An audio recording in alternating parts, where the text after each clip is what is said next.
The morning sun cast long shadows across the cobblestone courtyard of Buckingham Palace as tourists gathered behind the metal barriers. Camera phones were ready, excited chatter filled the air, and children pressed their faces against the railings hoping to catch a glimpse of the famous red-coated guards. Thomas Mitchell stood at his post like a statue, his tall black bearskin hat perfectly positioned, his red tunic pressed without a single wrinkle. He had been a royal guard for 8 years and nothing could break his concentration during duty. His job was simple but crucial: protect the royal family and maintain the dignity of the crown. The crowd was typical for a Tuesday morning. American tourists snapped photos, Japanese visitors bowed respectfully, and British families explained the tradition to their children. Thomas had seen it all before. People would try to make him laugh, wave frantically in front of his face, or even touch his uniform. He never moved, never smiled, never acknowledged them. That was the rule, but today felt different somehow. Thomas noticed a man in a dirty gray hoodie standing apart from the other tourists. The man kept looking around nervously, checking his watch and pulling his hood lower over his face. While everyone else was focused on the guards, this man seemed more interested in the palace gates and the security cameras. The man was thin and pale, probably in his 30s, with dark circles under his eyes. His jeans were torn at the knees and his sneakers had holes in them. He looked like he hadn't eaten a proper meal in days, but what worried Thomas most was the way the man's hand kept going to his pocket, touching something there, then pulling away quickly. As the morning progressed, more tourists arrived, but the suspicious man stayed in the same spot. He wasn't taking photos or talking to anyone. He just watched and waited. Thomas used his peripheral vision to keep track of him while maintaining his rigid pose. Years of training had taught him to observe without appearing to look. Around 11 o'clock, the man started moving closer to Thomas's position. Step by step, he edged through the crowd until he was standing directly in front of the guard. The tourists around him assumed he just wanted a better photo and made room for him. The man's breathing was quick and shallow. Sweat beaded on his forehead despite the cool London air. His hand went to his pocket again, and this time Thomas saw the outline of something long and thin. A knife, perhaps, or something worse. "Please," the man whispered so quietly that only Thomas could hear. "I need help. They're going to hurt my daughter if I don't do this." Thomas remained perfectly still, but every muscle in his body tensed. This wasn't a prank or a tourist trying to get a reaction. This was something serious. The man's eyes were filled with genuine fear, not malice. The crowd continued to mill around them, completely unaware of the drama unfolding. Parents lifted children onto their shoulders for better views. Teenagers posed for selfies with the guard in the background. An elderly couple debated whether the bearskin hats were really made from real bears. "They said I have to threaten you," the man continued, his voice shaking. "They said if I don't make it look real, they'll kill her. She's only 7 years old. Please, just play along. I don't want to hurt anyone." Thomas felt his heart rate increase, but his face showed nothing. He had been trained for many scenarios, but nothing quite like this. The man wasn't a terrorist or a criminal mastermind. He was a desperate father being forced into an impossible situation. The man's hand slowly moved toward his pocket again. Whatever was in there, he was about to reveal it. The tourists pressed closer, sensing that something interesting was about to happen. Camera phones turned toward them, ready to capture whatever came next. "I'm sorry," the man whispered. "I'm so sorry, but I have to save my daughter." Thomas watched as the man's trembling fingers closed around the object in his pocket. In seconds, everything would change. The peaceful morning would become chaos. The man would likely be arrested or worse. His daughter would be left without a father. But Thomas had seen something in the man's eyes that others might miss. Beyond the fear and desperation, there was something else. Hope. The man was hoping that somehow, some way, the guard would understand. He was hoping for a miracle. The crowd held its breath as the man began to pull his hand from his pocket, ready to reveal whatever weapon he carried. This was the moment that would determine the fate of both men, and a 7-year-old girl neither of them had ever met. The man's hand emerged from his pocket holding what looked like a knife, but as Thomas focused on it, he realized it was actually a wooden toy sword painted silver. It was clearly a child's plaything, probably belonging to the man's daughter. The paint was chipped and there were small tooth marks on the handle where a young child had chewed on it. "Stay back," the man shouted, loud enough for everyone to hear. His voice cracked with emotion as he held up the fake weapon. "I'm warning you!" The crowd gasped and began to step backward. Several people screamed. Parents grabbed their children and pulled them away from the scene. Phones started recording frantically as tourists realized they were witnessing something extraordinary. But Thomas noticed something the crowd couldn't see. The man's eyes were locked on his, and there was a clear message there. The man was mouthing words silently. "Help me. Please help me." Thomas made a decision that went against every rule in his training manual. Instead of calling for backup immediately or treating this as a real threat, he chose to trust his instincts. This wasn't a dangerous criminal. This was a father in an impossible situation. The man continued his performance, waving the toy sword in front of Thomas. "I'm not afraid of you," he yelled, but his voice was shaking so badly that even the tourist could tell something wasn't right. Thomas slowly, almost imperceptibly, nodded. It was the smallest movement possible, barely visible to anyone watching, but the man saw it. Relief flooded his face for just a moment before he remembered he was supposed to be acting threatening. "What's your name?" Thomas whispered, moving his lips as little as possible.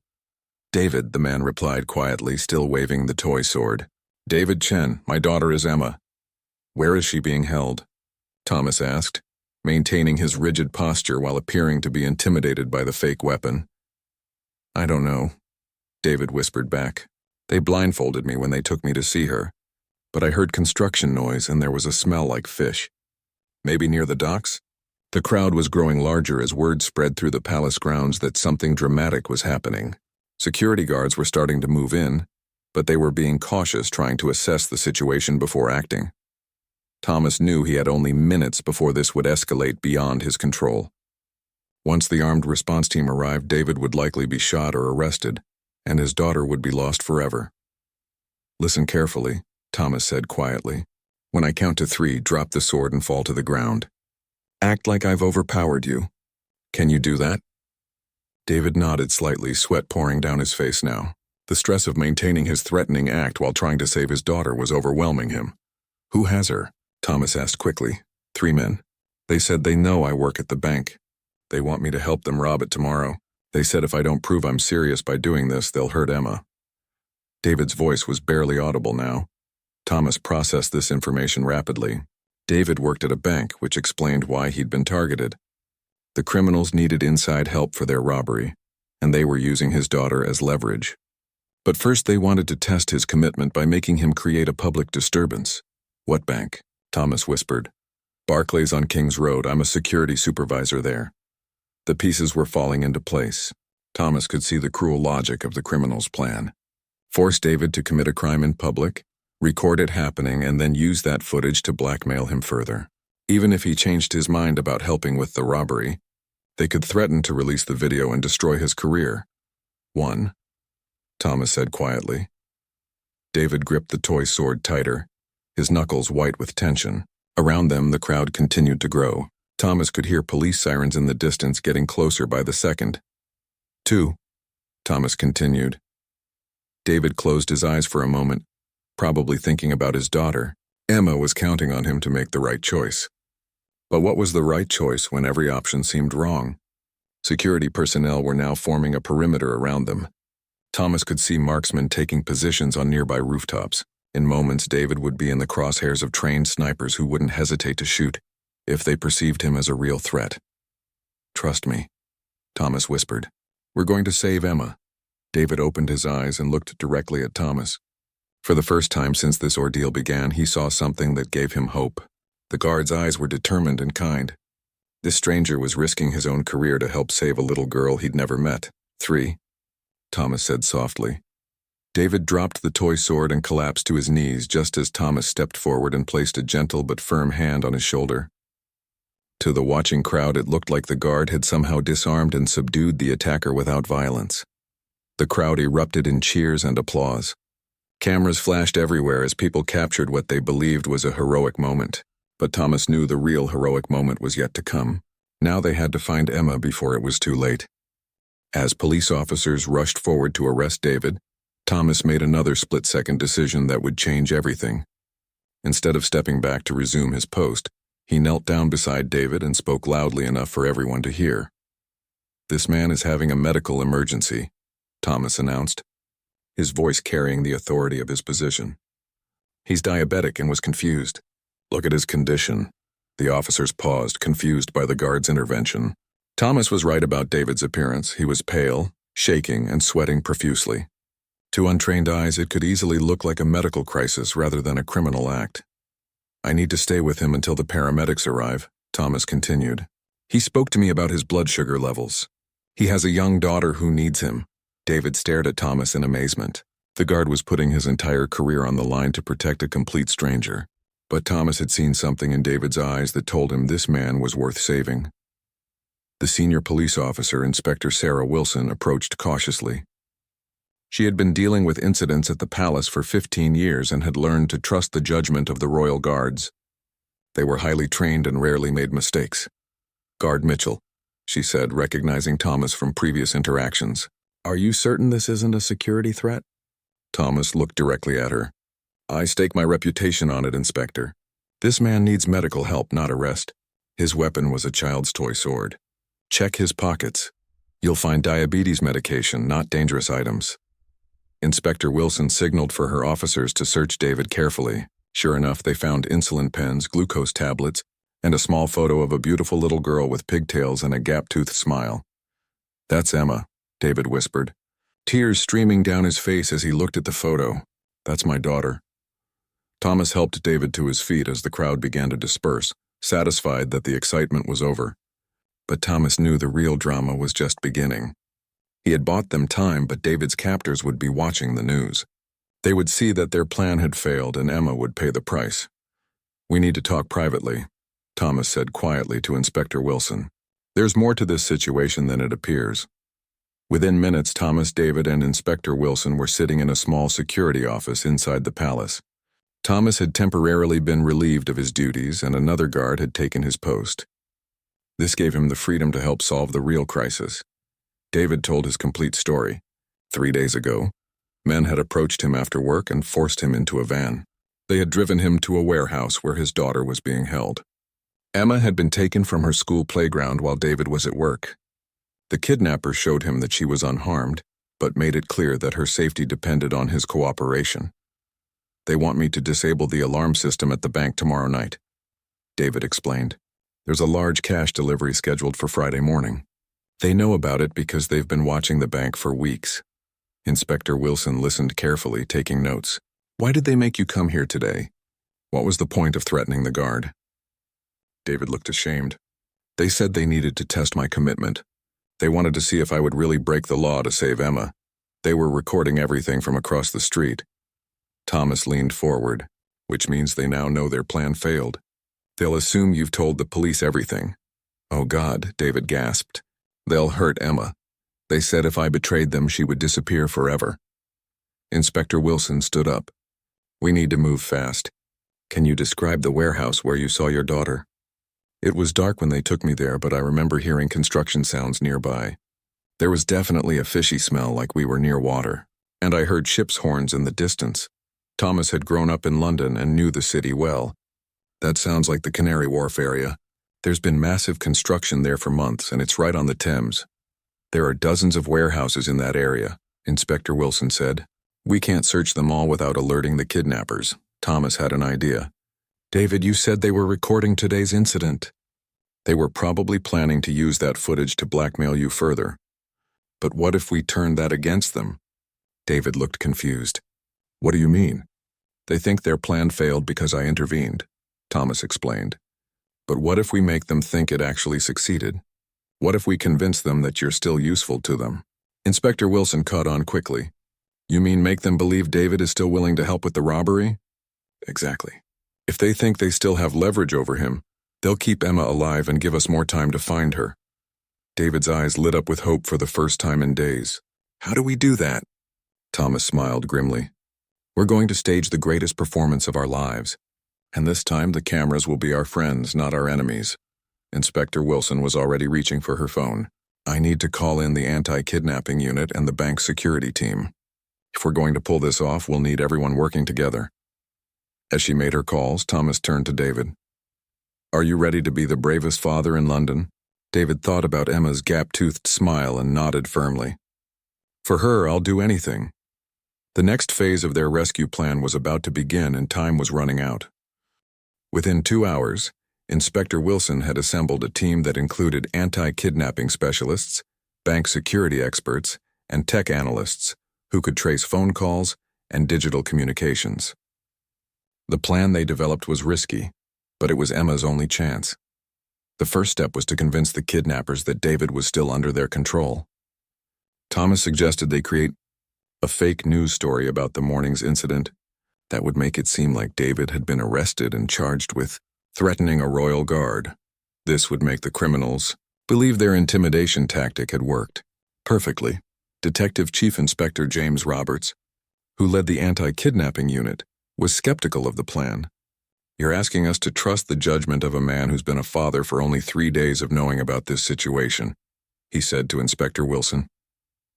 "No," Thomas interrupted. "You're trusting the judgment of a father who would do anything to save his child. That's the strongest motivation in the world." Roberts looked at Thomas with new respect. "And you're willing to risk your career for a stranger's daughter?" Thomas thought about all the times he had stood guard, protecting people he would never meet. "It's what I swore to do when I became a royal guard. Protect the innocent no matter the cost."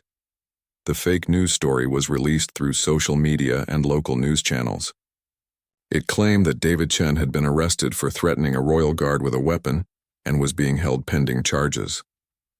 The story mentioned that he worked at a bank, which would signal to the kidnappers that their plan was proceeding as expected.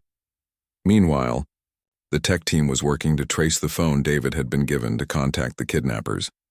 The phone had been turned off since that morning, but they were able to identify the cell towers it had used previously. This gave them a rough area to focus their search for the warehouse. David was fitted with a wire and given a script to follow when he contacted the kidnappers. The goal was to convince them that he had been released on bail and was still willing to cooperate with the bank robbery to save his daughter. "Remember," Detective Roberts coached him, "you need to sound scared but determined. They have to believe you're broken but not defeated." At exactly 3 o'clock, David dialed the number he had been given. The phone rang twice before a gruff voice answered. "Chen, we saw the news." "Good job." "Please," David said, following the script but adding genuine emotion to his voice. "I did what you asked. Now let me talk to Emma. You'll talk to her when the job is done. Are you ready for tomorrow night?" "Yes, but I need to know she's safe. Just let me hear her voice for 1 second." There was a pause, then the sound of footsteps and a door opening. "Daddy?" came a small, frightened voice. David nearly broke down hearing his daughter's voice. Thomas squeezed his shoulder, reminding him to stay strong. "Emma, sweetheart, Daddy's coming to get you soon. Are you hurt?" "I'm scared, Daddy. When can I come home?" "Very soon, baby. I love you." The phone was taken away before Emma could respond. "There," the kidnapper said. "She's alive. Keep her that way by doing exactly what we tell you." "I will. Just don't hurt her. Tomorrow night, 10 o'clock. Disable the alarm system on the loading dock entrance. Leave it off for exactly 30 minutes, then turn it back on." "Can you do that?" "Yes," David replied. "But how do I know you'll release Emma afterward?" The man laughed coldly. "You don't. But you know what happens if you don't help us." The line went dead. David sat in silence for a moment, overwhelmed by hearing his daughter's voice. She sounded so small and scared. "You did perfectly," Detective Roberts said. "The tech team got a location trace. They're somewhere in the Canary Wharf area, just like we thought." Inspector Wilson looked at the data on her computer screen. The signal came from a warehouse district near the West India docks. There are about 20 buildings in that area that could be hiding a child. Thomas studied the map. Emma said she heard construction noise and smelled fish. "The construction sites are here, here, and here." He pointed to 3 locations. "But the fish smell means they're near the old fish processing plants." "That narrows it down to about 6 warehouses," Roberts said. "We can have surveillance teams check each one, but we have to be careful. If the kidnappers spot us, they might panic and hurt Emma." The surveillance teams were deployed as the sun began to set over London. Each warehouse would be watched from a distance, looking for signs of occupancy or suspicious activity. Meanwhile, David would go home and try to act normal, in case the kidnappers were watching him too. Thomas volunteered to stay with the command team through the night. He had started this journey with David, and he intended to see it through to the end. "Why are you doing this?" David asked Thomas before leaving for home. "You don't even know me or Emma. Thomas thought about the question seriously. 8 years ago, I became a royal guard because I wanted to protect people. But standing at that post every day, I sometimes wondered if I was really making a difference. Today I know I am. David shook Thomas's hand. Whatever happens tomorrow, I'll never forget what you've done for us. As David left the police station, Thomas turned his attention to the surveillance reports coming in from the warehouse district. Somewhere in those dark buildings, a 7-year-old girl was waiting for her daddy to rescue her. The night would be long, but tomorrow would bring either triumph or tragedy. Everything depended on their ability to find Emma before the kidnappers realized they had been discovered. At 2 a.m, Surveillance Team 3 reported movement at Warehouse 7 near the old Billingsgate Fish Market. Through high-powered night vision equipment, they observed a man leaving the building and driving away in a dark van. More importantly, they detected the heat signature of what appeared to be a small person in an upstairs room of the warehouse. That has to be Emma, Detective Roberts said, studying the thermal imaging on his screen. The size and heat signature match a child. Thomas leaned over the monitor. How many adults are in the building? We're seeing 2 more heat signatures, both adult-sized. One on the ground floor, one in the same room as the child. Inspector Wilson was already coordinating with the tactical response team. We could go in now, but there's a risk they might hurt Emma if they feel cornered. Thomas had been thinking about this moment all night.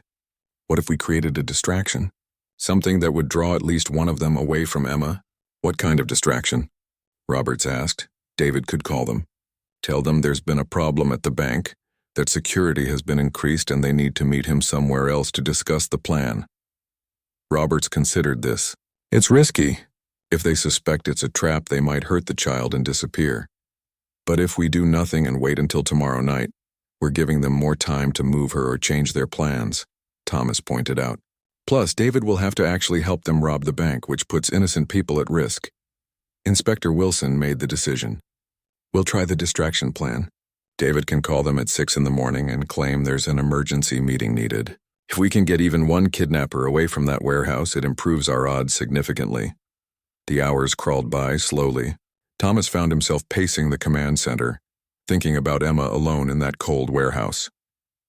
He wondered if she was sleeping, or if fear was keeping her awake. Did she understand what was happening, or was she just confused about why Daddy wasn't coming to get her? At exactly 6 o'clock, David made the call. His hands were shaking as he dialed the number, but his voice was steady when the kidnapper answered. There's a problem, David said immediately. Bank security called an emergency meeting for this morning. They're reviewing all the security protocols because of what happened yesterday. I think they suspect something. There was silence on the other end of the line. Thomas held his breath, wondering if the kidnappers would believe David's story. What kind of meeting? The kidnapper finally asked. All security supervisors have to report to the main office at 9 o'clock. They want to review our procedures and make sure there are no security breaches planned. If I don't show up, they'll definitely know something is wrong. Another pause. Are you trying to trick us, Chen? No, David said desperately. I just want my daughter back. But if they catch me helping you, I'll go to prison and Emma will never see me again. We need to be smarter about this. The kidnapper was quiet for almost a minute. Thomas could imagine him weighing his options, trying to decide if David was telling the truth. Meet me at Canary Wharf Station at 8:30, the kidnapper finally said. Come alone. If I see any police, your daughter dies. The line went dead. David looked at the command team with hope in his eyes. Did it work? Surveillance Team 3 report. Roberts spoke into his radio. One adult male just left the warehouse in the dark van, came the reply. He's heading toward Canary Wharf Station. Thomas felt a surge of relief. That leaves 2 people with Emma instead of 3. Better odds. Inspector Wilson was already briefing the tactical team. We have maybe 2 hours before that man realizes David isn't coming to the meeting. We need to move fast. The plan was complicated but necessary. David would go to Canary Wharf Station and try to delay the kidnapper as long as possible without arousing suspicion. Meanwhile, the tactical team would assault the warehouse and rescue Emma. Thomas surprised everyone by making a request. I want to be part of the rescue team. Absolutely not, Roberts said immediately. You're a Royal Guard, not a tactical officer. I'm also the person who started this whole operation, Thomas replied firmly. Emma has been through a terrible ordeal. When she's rescued, she's going to be scared and confused. She needs to see a friendly face, someone who represents safety and protection. Inspector Wilson considered this. He has a point. The child will be traumatized. Having someone in a recognizable uniform might help calm her down. Roberts reluctantly agreed, but with conditions. You stay behind the tactical team at all times. Your job is to comfort the child after we secure the area, nothing more.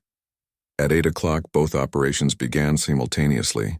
David walked into Canary Wharf Station, his heart pounding as he looked for the kidnapper. Across London, the tactical team surrounded Warehouse 7, preparing to rescue his daughter. Thomas checked his equipment one final time. He had traded his ceremonial uniform for tactical gear, but he wore his Royal Guard badge prominently on his chest. If Emma was as scared as he imagined, that badge might be the difference between panic and relief. All teams in position, Roberts announced over the radio. David, do you have visual contact with the target? David's voice crackled through the radio. Yes, I see him. We're talking now. Tactical teams, you are authorized to begin the rescue operation. Thomas followed the tactical officers toward the warehouse, knowing that in the next few minutes a little girl's nightmare would either end in joy or tragedy. Everything they had worked for came down to this moment. The tactical team moved through the warehouse like silent shadows. Thomas followed at a safe distance, his heart racing as they climbed the metal stairs to the second floor where Emma was being held. Through his earpiece, he could hear David's conversation with the kidnapper at Canary Wharf Station. The security meeting is mandatory, David was saying, his voice carefully controlled. If I don't show up, they'll send someone to my house to check on me. You better not be lying, the kidnapper replied suspiciously. The lead tactical officer held up his hand, signaling the team to stop. They had reached the door to the room where Emma was being held. Through a small gap under the door, they could see light and hear voices inside. Please, I want my daddy, came a small voice that made Thomas's chest tighten. Emma sounded so young and frightened. Shut up, a man's voice replied harshly. Your daddy is busy. Eat your sandwich. I'm not hungry. I want to go home. Thomas felt anger building inside him. How could anyone terrorize an innocent child this way? He forced himself to stay calm and focused. Emma needed him to be professional right now, not emotional. The tactical team leader spoke quietly into his radio. We have confirmation of 1 adult male and 1 child in the target room. Preparing for entry. At Canary Wharf Station, David was doing his best to keep the kidnapper occupied. What if we delayed the robbery by 1 day? He suggested. Give the security alert time to die down. No delays, the kidnapper snapped. Tonight or your daughter pays the price. David's heart sank, but he kept talking. Okay. But we need to be more careful about the timing. Maybe I should disable the alarm earlier, give you more time to get in and out. Back at the warehouse, the tactical team was in position. Emma, the team leader called through the door in a gentle voice. My name is Officer Johnson. We're here to take you home to your daddy. There was sudden movement inside the room. What? Who's out there? The kidnapper shouted. Police! Open the door and come out with your hands up. Instead of surrendering, the kidnapper's voice became desperate. Stay back. I have the kid. I'll hurt her if you come in. Thomas heard Emma start to cry, and it was all he could do not to charge through that door himself. But he trusted the tactical team to handle this properly. Sir, we don't want anyone to get hurt, Officer Johnson continued calmly. The child has nothing to do with this. Let her go, and we can talk about resolving this peacefully. No way. She's my only protection. You want her safe, you back off. The standoff continued for several tense minutes. Thomas could hear Emma sobbing inside the room, calling for her daddy. Meanwhile, David was still at the station, unaware that his daughter was so close to rescue. I need to leave for that security meeting, David told the kidnapper, checking his watch. Should I call you afterward to confirm everything is still on schedule? The kidnapper was getting agitated. He kept trying to call his partners at the warehouse, but they weren't answering their phones. Something's wrong, he muttered. Suddenly, there was a crash from inside the warehouse room. The tactical team had used a flashbang grenade to disorient the kidnapper. In the confusion that followed, Officer Johnson burst through the door while his partner provided cover. Emma, get down, Johnson shouted. Thomas heard the scuffle as the officers subdued the kidnapper. There were shouts, a brief struggle, and then blessed silence except for Emma's frightened crying. All clear, came the call. Suspect in custody, child is safe. Thomas rushed into the room and saw Emma huddled in the corner, shaking with fear. She was a tiny thing with tangled blonde hair and tear-stained cheeks, wearing the same pink dress she had been kidnapped in 3 days ago. "Emma," Thomas said gently, kneeling down to her level. "I'm Thomas. I'm a friend of your daddy's." Emma looked up at him with wide, frightened eyes. She saw his Royal Guard badge and seemed to recognize it from picture books or movies. "Are you a real guard?" she whispered. "Yes, I am. And I've been working very hard with the police to find you and take you home to your daddy." "Where is my daddy?" Emma asked, fresh tears starting to flow. "He's safe and he's been looking for you every minute since you disappeared. We're going to take you to him right now." Emma hesitated for a moment, then reached out her small hand toward Thomas. He gently took her hand and helped her stand up. "Am I in trouble?" she asked quietly. Thomas's heart broke a little more. "Oh, sweetheart, no. You're not in trouble at all. You're a very brave girl and your daddy is so proud of you." As they walked out of the warehouse together, Thomas spoke into his radio. "David, we have Emma. She's safe and unhurt. We're bringing her to you now." David's voice came back immediately, choked with emotion. "Is she really okay? Can I talk to her?" Thomas looked down at Emma, who was holding his hand tightly. "Emma, would you like to talk to your daddy on the radio?"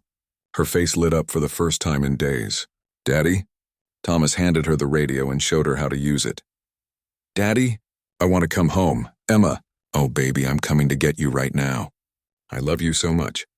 As they walked toward the waiting police cars, Emma looked up at Thomas. "Thank you for finding me," she said simply. Thomas smiled down at her. "Thank you for being so brave."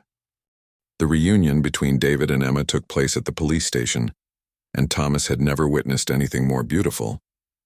The moment David saw his daughter, he dropped to his knees and opened his arms. Emma ran to him as fast as her little legs could carry her, throwing herself into his embrace with such force that they both nearly fell over. "I knew you would find me, Daddy," Emma whispered into David's shoulder as he held her tight. "I wasn't really scared because I knew you were coming." David looked over Emma's head at Thomas, his eyes filled with gratitude that words couldn't express. "How can I ever thank you?" he asked. Thomas smiled. "Seeing her safe in your arms is thanks enough." Inspector Wilson briefed them on what happened to the kidnappers. The man at Canary Wharf Station had been arrested when he realized David wasn't coming to the meeting. The 2 men at the warehouse were also in custody. All 3 would face serious charges, including kidnapping, extortion, and conspiracy to commit robbery. "What about the bank?" David asked. "Will I still have my job after all this?" Detective Roberts answered. "We've spoken with your supervisor. The bank is considering you a hero for helping us stop a robbery. They're giving you a promotion and a commendation for bravery." Emma looked up at her father with pride. "You're a hero, Daddy." "No, sweetheart," David said, looking at Thomas. "The real hero is right here. This man risked everything to save you." But Thomas's story wasn't quite over yet. The next morning, he was called to a meeting with his commanding officer, Colonel Harrison. Thomas expected to be disciplined for abandoning his post and interfering in police business. "Guard Mitchell," Colonel Harrison began sternly, "your actions yesterday were completely outside protocol."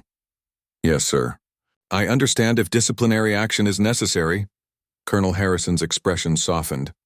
"Which is why the palace is awarding you the Royal Victorian Medal for exceptional service to the Crown and the public." Thomas was stunned. "Sir? Your actions embodied everything the Royal Guard represents: courage, honor, and protection of the innocent. The Queen herself has asked to meet you and commend your service." 3 weeks later, Thomas stood in the throne room of Buckingham Palace as Her Majesty pinned the medal to his uniform. David and Emma were there as special guests, both dressed in their finest clothes for the occasion. After the ceremony, Emma approached Thomas shyly. "Mr. Thomas, I made you something," she said, holding out a drawing she had colored with crayons. The picture showed a tall figure in a red coat and bearskin hat holding hands with a small girl. At the top, in Emma's careful handwriting, were the words, "My hero." "This is the most beautiful thing anyone has ever given me," Thomas said seriously, kneeling down to Emma's level. "I'm going to frame it and put it in my home. Will you still be a guard?" Emma asked. "Yes, but now when I stand at my post, I'll remember that being a hero isn't about following rules perfectly. It's about knowing when to break them for the right reasons." David shook Thomas's hand one final time. "You gave me back everything that matters in the world." Thomas smiled. "You both gave me something too. You reminded me why I became a guard in the first place." 6 months later, Thomas received a letter with a child's drawing enclosed. It showed a family of 3, a man, a woman, and a little girl, standing in front of a house with a garden. At the bottom, Emma had written, "Our new home. Thank you for bringing Daddy back to me." Thomas kept that drawing on his desk at the palace guardhouse. Whenever tourists tried to make him laugh or break his concentration, he would think about Emma's brave, smile, and remember that sometimes the most important thing a guard can do is show compassion to someone who needs help. The incident had been recorded by dozens of cameras and posted online, where it became a viral sensation. People around the world were inspired by the story of the royal guard who risked his career to save a child he had never met. But for Thomas, the real reward wasn't the fame or the medal. It was knowing that somewhere in London a little girl was safe in her father's arms, and that he had played a part in making that possible. That was worth more than any recognition he could ever receive. And sometimes on quiet mornings at his post, Thomas would see a small figure waving at him from behind the barriers. Emma and David would visit occasionally, just to say hello to the guard who had changed their lives forever. Those moments reminded Thomas that being a hero isn't about standing perfectly still and following orders. Sometimes being a hero means knowing exactly when to move,